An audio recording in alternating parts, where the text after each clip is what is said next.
December 1944, the Ardennes Forest.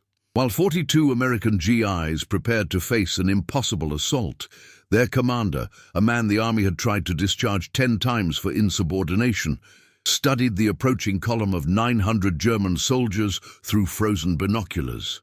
His superiors had called him reckless, unstable, a liability. But what they saw as defiance, his men saw as genius. And in the next 72 hours, this reject would rewrite the rules of modern infantry warfare. December 12th, 1944. For 30 hours, forward operating base Elsenborn, Belgium. Temperature 18 degrees.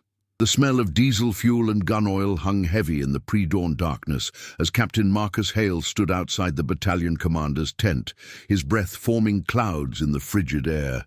Through the canvas walls, he could hear the muffled argument that had become routine over the past 18 months.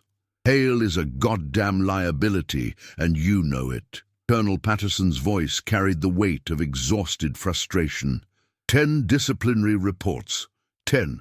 He ignores direct orders, redesigns tactical formations without authorization, and undermines established doctrine at every opportunity. Captain Hale was 31 years old, born in a farming community outside Topeka, Kansas, where his father had taught him that rules existed to serve people, not the other way around. That philosophy had made him an exceptional problem solver on the family farm.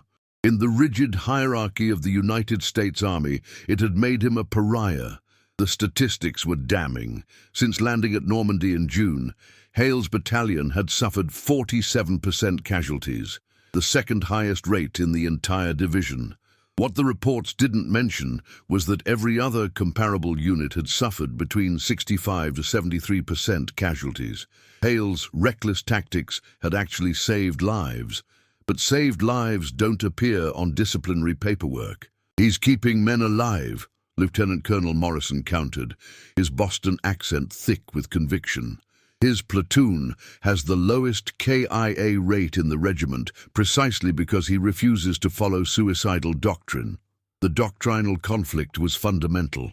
Standard U.S. Army infantry tactics in 1944 emphasized frontal assaults with overwhelming firepower. A strategy that worked when America's industrial capacity could replace losses faster than Germany could inflict them.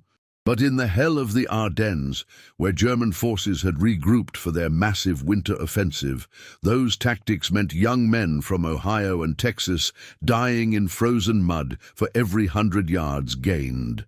Hale had studied German tactical manuals captured at St. Lo. He understood that Wehrmacht doctrine relied on disciplined, predictable responses. So he did the unpredictable.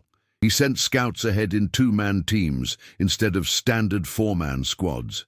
He positioned machine guns in flanking positions instead of direct support. He used terrain to multiply force effectiveness rather than simply throwing men at prepared positions. His superiors called it insubordination. His men called it staying alive. The discharge attempts had started in July after Hale disobeyed orders during the assault on Hill 192. Standard doctrine demanded a frontal attack at dawn. Hale waited until twilight, sent infiltration teams through supposedly impassable terrain on the German flank, and took the objective with 3 casualties instead of the projected 47. The German defenders, expecting textbook American tactics, found themselves surrounded and surrendered without the anticipated bloodbath. His battalion commander recommended a court-martial. His division commander quietly blocked it after reading casualty reports.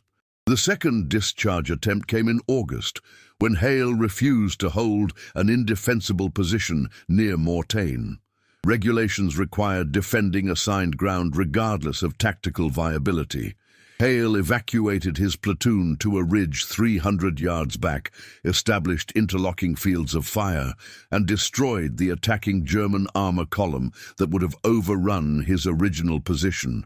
He saved 38 lives. He received a formal reprimand. Attempts 3 through 7 followed similar patterns. Each time, Hale identified the gap between doctrine and reality. Each time, he chose reality. Each time his superiors tried to remove him, and each time someone higher up the chain recognized that the unconventional captain from Kansas was solving problems that conventional officers couldn't. But institutional momentum was building. The army was not designed to reward those who broke its rules, even when those rules killed people. Inside the tent, Colonel Patterson was making his final argument. I don't care if he's the most effective platoon leader in Belgium. The discipline structure of this army cannot function if officers ignore orders whenever they disagree. I want him transferred to a supply depot in Paris, effective immediately. Sir, with respect, we're 72 hours from the largest German offensive since Normandy. Morrison's voice carried urgent intensity. Intelligence indicates Wehrmacht forces massing for a major winter assault. We need every experienced combat officer we have. Then find me one who follows orders. The decision seemed final. December 12, 1944, would be the day Marcus Hale's combat career ended. He would be transferred away from the front lines, away from the men who trusted him, away from the war where his unconventional mind had kept dozens of Americans breathing. But history, like Hale himself, refused to follow the expected script. At 05:34 hours, encrypted radio traffic from The 8th Corps headquarters crackled through the communications tent.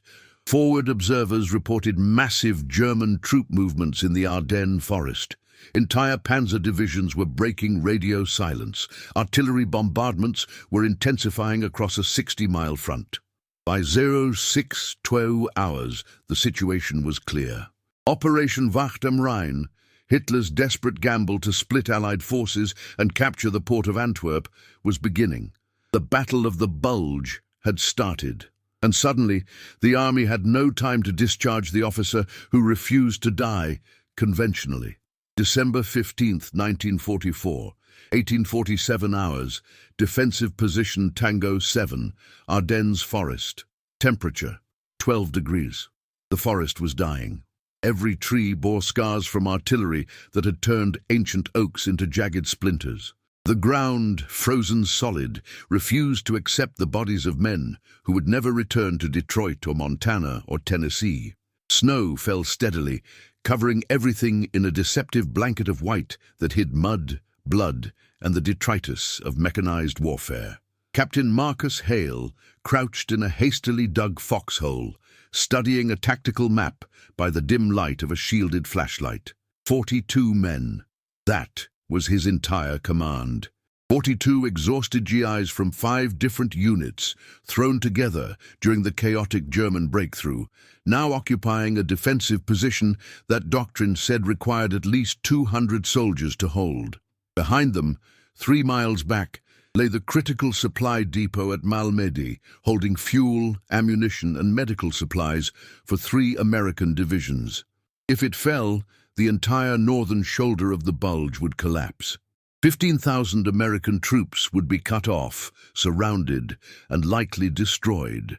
In front of them, according to reconnaissance reports from a Belgian resistance fighter who'd stumbled into their position an hour earlier, approximately 900 German soldiers were advancing through the forest. Elements of the 1st SS Panzer Division, veterans of the Eastern Front, trained in winter warfare, equipped with automatic weapons and supported by at least 4 tanks. The mathematics were obscene.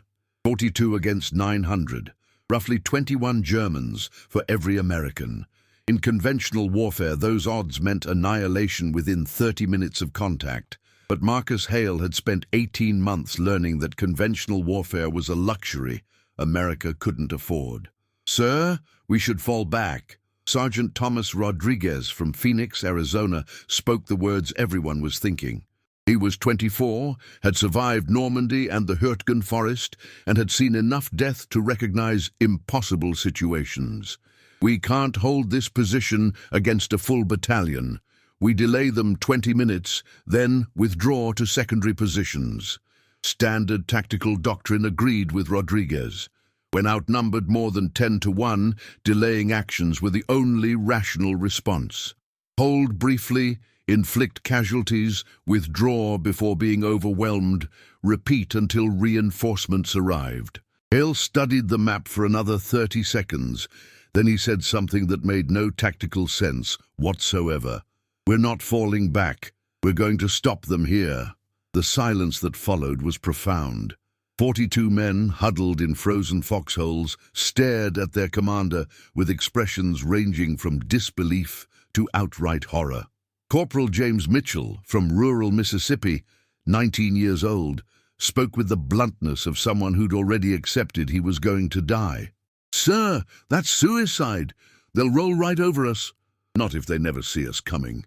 Hale pulled out a different map, not the standard military tactical map, but a detailed topographical survey he'd obtained from a Belgian forester 3 days earlier. "Look at the terrain. The Germans are advancing along the main forest road because it's the fastest route. But the road runs through a natural bottleneck here." He pointed to a narrow valley between 2 ridges, where their column will be compressed into a space roughly 40 yards wide. Lieutenant Sarah Chen from San Francisco, the unit's intelligence officer who'd been attached to them during the retreat, saw where he was going. "You want to hit them in the bottleneck. Classic ambush formation. Not just an ambush. A kill box." Hale's finger traced positions on the map. "We position machine guns here and here on both ridges overlooking the valley, overlapping fields of fire. When the German column enters the bottleneck, they can't maneuver. They can't spread out. They're compressed into a space where numbers don't matter." Sergeant Rodriguez studied the map, his tactical mind working through the logistics. "The Germans will scout ahead. They'll detect an ambush. They'll detect a conventional ambush," Hale agreed. "So we don't give them one.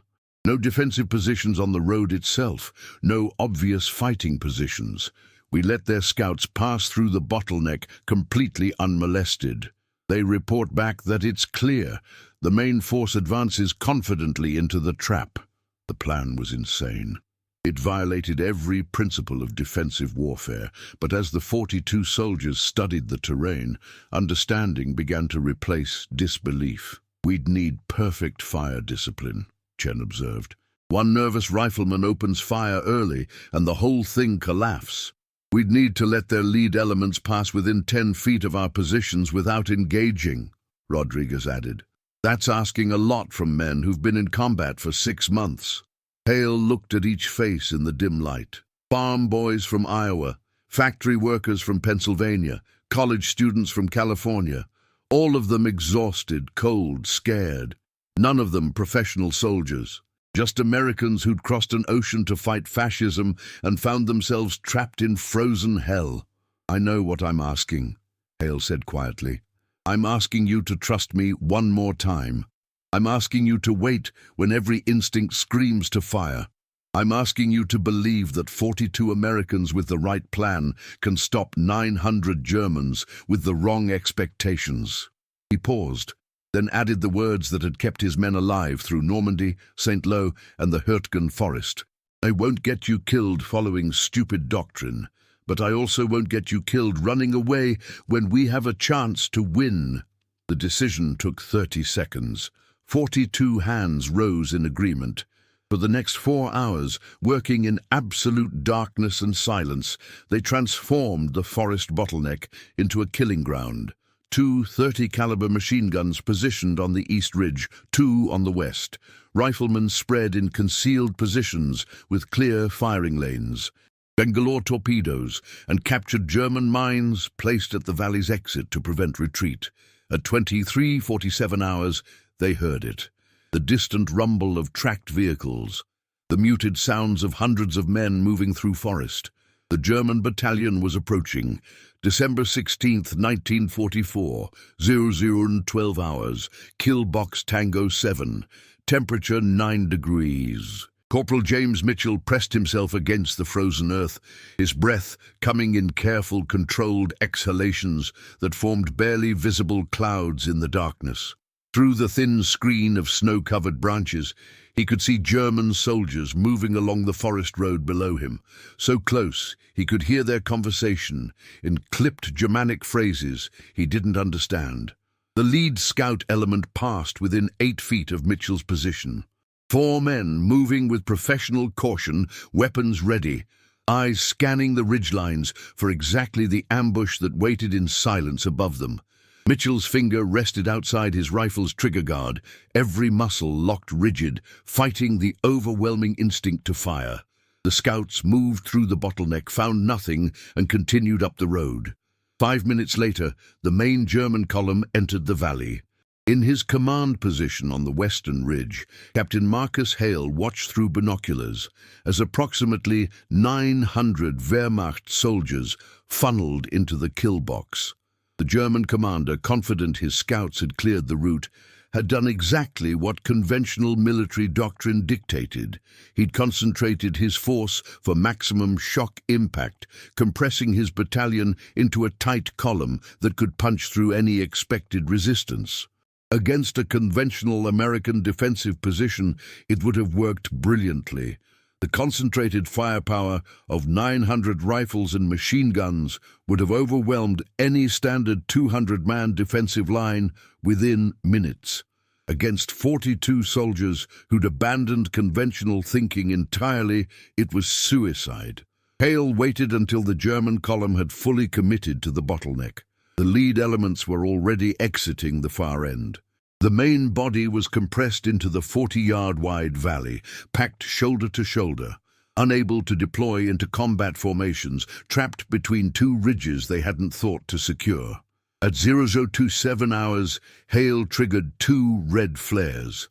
The forest exploded into violence. 4 30-caliber machine guns opened fire simultaneously from elevated positions on both ridges, pouring interlocking streams of tracers into the massed German column below. The effect was catastrophic. German soldiers, unable to identify where the fire was coming from, unable to maneuver in the compressed space, began falling in groups. The German battalion commander, a veteran officer named Sturmbannführer Klaus Richter, had fought on the Eastern Front for 3 years. He'd survived Stalingrad, Kursk, and the hellish retreat through Ukraine. He knew immediately what had happened. They'd walked into a perfectly executed ambush by what his tactical mind estimated must be at least 300 American soldiers positioned on the high ground. His training took over. He shouted orders in German, trying to organize a counterattack up the eastern ridge, directing his men to suppress the machine gun positions with concentrated rifle fire. But his tactical assessment was wrong in every particular that mattered. There weren't 300 Americans. There were 42, and they weren't fighting the way Germans expected Americans to fight.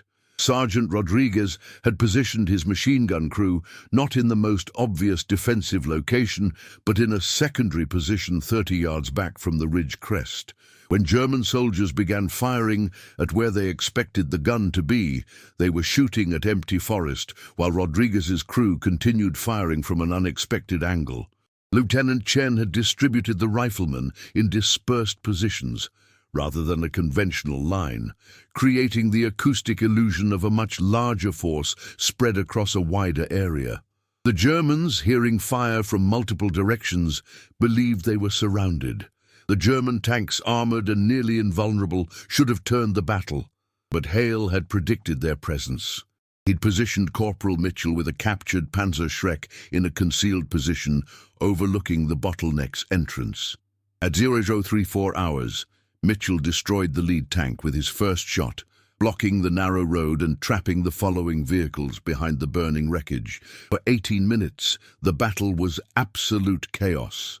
German soldiers tried repeatedly to assault the ridge positions, only to be cut down by machine gun fire from unexpected angles. Officers shouted contradictory orders in German. Wounded men screamed in the darkness. The temperature, already brutal, seemed to drop further as blood froze on snow. Sturmbannführer Richter, crouching behind a fallen log while bullets snapped overhead, made a decision that would later be analyzed in military academies. He ordered a retreat. The withdrawal was professional and controlled, exactly what a well-trained Wehrmacht unit should execute under impossible circumstances. German soldiers provided covering fire, while others fell back, Officers maintained discipline even as their battalion was being destroyed by an invisible enemy. But Hale had predicted this too. The Bangalore torpedoes and mines at the valley's exit detonated as the German rearguard passed over them, killing 17 men and creating another barrier of burning wreckage. The German battalion was trapped in the kill box with no exit. At 051 hours, a white flag emerged from the German positions. 900 men had entered the valley, 467 surrendered. The rest were casualties. The entire engagement lasted 53 minutes. American casualties, 4 wounded, none killed. The mathematics made no sense. The outcome violated every principle of conventional warfare. And in German headquarters 15 miles away, intelligence officers stared at the after-action reports in complete confusion, trying to understand how a full battalion had been destroyed by what could only have been a massive American force. May 12, 1945. War Department Building, Washington, D.C. Temperature, 72 degrees. The conference room smelled of furniture polish and strong coffee, a stark contrast to the frozen forests of Belgium, where Captain Marcus Hale's tactical decisions had been written in snow and blood. 6 months had passed since the engagement at Killbox Tango 7. Germany had surrendered, the European war was over, and the United States Army was trying to understand what had actually happened in that valley. Brigadier General Thomas Morrison, promoted after the Battle of the Bulge, stood before a wall-sized tactical map, addressing 47 senior officers from the Army War College. On the map, colored pins mark the engagement. 42 blue pins representing American positions, 900 red pins showing German force disposition.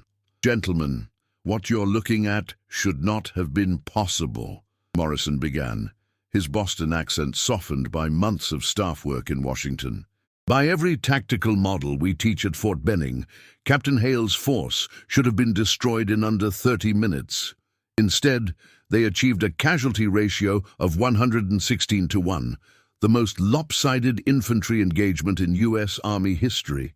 The officers in the room represented the institutional brain of the American military, West Point graduates, career tacticians, men who'd built their reputations on understanding how wars were won. None of them looked comfortable with what the map showed. Colonel Patterson was present, the same officer who'd tried 10 times to discharge Marcus Hale. He sat in the back row, arms crossed, expression unreadable. The German battalion commander, Sturmbannführer Richter, was interrogated extensively, Morrison continued. His initial estimate was that he'd been ambushed by at least 300 American soldiers with superior positioning and firepower. When informed the actual number was 42, he refused to believe it. He still doesn't. Morrison clicked through a series of tactical diagrams showing how Hale's positioning had turned a 21-to-1 numerical disadvantage into a tactical advantage through terrain exploitation, surprise, and psychological manipulation of enemy expectations. Captain Hale violated 16 separate regulations during this engagement, Morrison stated flatly. He abandoned his assigned defensive sector. He ignored orders to establish conventional defensive positions. He committed what standard doctrine would classify as gross tactical negligence by allowing enemy scouts to pass through his position unengaged. The room was silent. Every officer present knew where this briefing was heading. He also saved the supply depot at Malmedy, prevented the collapse of the Northern Bulge Line, preserved fuel and ammunition for 15,000 American troops, and single-handedly delayed German advance long enough for reinforcements to establish defensive positions that held for the remainder of the battle. Morrison paused, letting the contradiction settle over the room like uncomfortable truth. Gentlemen, we have a doctrine problem. Our tactical manuals, written by brilliant minds and validated through generations of warfare, failed to account for a captain from Kansas who understood something fundamental. Wars aren't won by following rules. They're won by solving problems. The implications rippled through military planning over the following years. The engagement at Killbox Tango 7 became Case Study 7 in the Army's new tactical flexibility doctrine. Officer candidates at West Point analyzed Hale's decisions. The concept of adaptive battlefield leadership, giving ground commanders authority to deviate from standard doctrine when circumstances demanded, was incorporated into training manuals by 1948. Marcus Hale received the Medal of Honor in a ceremony at the White House, though he insisted the medal belonged to 42 soldiers who trusted him when trust meant ignoring their survival instincts. He was promoted to major and offered a position teaching tactics at West Point. He declined. Instead, he returned to Topeka, Kansas, where he bought a small farm and spent the next 40 years teaching local kids that rules existed to serve people, not the other way around. But the impact of that frozen December night continued echoing through military history. The Battle of Killbox Tango 7 proved that numerical superiority could be neutralized through superior positioning. That psychological warfare, making the enemy believe they faced overwhelming force, could be as effective as actual overwhelming force. That American soldiers, when led by officers who treated them as thinking humans rather than mechanical components, could achieve the impossible. By 1954, when military historians gained access to German war records, they discovered something remarkable. The German High Command had listed Killbox Tango 7 in their post-battle analysis as evidence of a new American tactical doctrine emphasizing infiltration and ambush warfare. They'd completely failed to understand that it wasn't doctrine at all. It was one unconventional officer refusing to let 42 men die following rules written for different circumstances. Marcus Hale passed away in 1989 at age 76. His obituary in the Topeka newspaper mentioned his Medal of Honor in the third paragraph, after noting his contributions to the local school board and his famous apple pies at the county fair. But in military archives at Fort Leavenworth, Kansas, his tactical decisions that frozen December night remain required study for every officer candidate who believes wars are won by following the manual rather than understanding the mission. The lesson was simple and revolutionary. Sometimes the most dangerous person to the enemy is the soldier his own army tried to discharge. If this incredible story of American determination and tactical brilliance moved you, hit that subscribe button and join our community exploring the untold heroes of World War II. Drop a comment below. What would you have done facing 900 enemy soldiers with just 42 troops? Let's discuss the impossible victories that shaped history. New stories every week, don't miss them.